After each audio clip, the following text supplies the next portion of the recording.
अनि हाइबो welcome back यो चाहिँ मेरो पार्ट 2 है।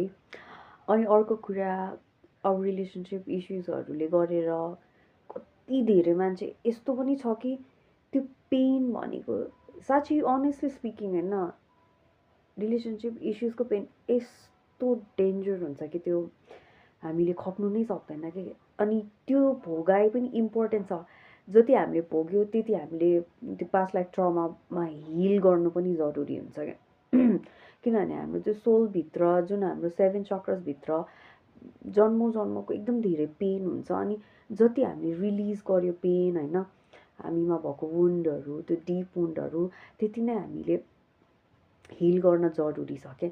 अनि अब कति ट्रमाटाइजिङ हुन्छ relationship issues, on top of it अझै त्यो सोसाइटीले झन् उल्टो एकदमै मेन्टली मानसिक तनाव दिन्छ क्या, मेन्टल ह्यारासमेन्ट गर्छ भनौँ न। त्यो फलाना यस्तो, त्यो ढिस्काना यस्तो, उसको त यस्तो भयो, उसको ओ माई गड। त्यसै त यति धेरै इस्युबाट हामीले फेस गरिरहेको हुन्छ, कति धेरै आफूमै पनि कति हर्ट भइरहेको हुन्छ, आफूले सोचेको जस्तो नहुँदा, आफूले चाहेको जस्तो नहुँदा, कति धेरै कुराको चिज भोगिरहेको हुन्छ। त्यसमाथि के घाउमा त्यो नुन खुर्सानी दलिदिएको बराबर के सोसाइटीको। त्यही भएर प्लिज प्लिज प्लिज सोसाइटीको कुरा, कसैले कुरा केही कुरा गर्छ भने कान थुन्नु के, या एक कानले सुन्नु अर्कोले उडाउनु, गिभ अ सिट भन्छ नि त्यस्तै गर्नु होइन।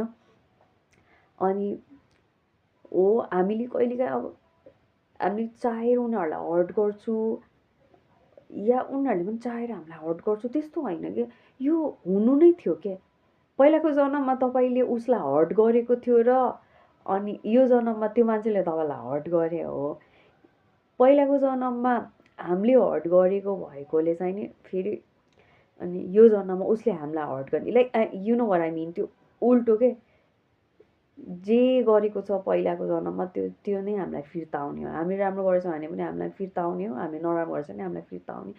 त्यही भएर मैले त्यही भन्न खोजेको हो कि आफूले आफूलाई ब्लेम गेममा नबसौँ होइन। कहिलेकाहीँ त साँच्ची नै थाहा भएर पनि त कति हर्ट हुन्छ भनेपछि थाहा नभएकोहरूलाई चाहिँ झन् कति भइरह होला हर्ट।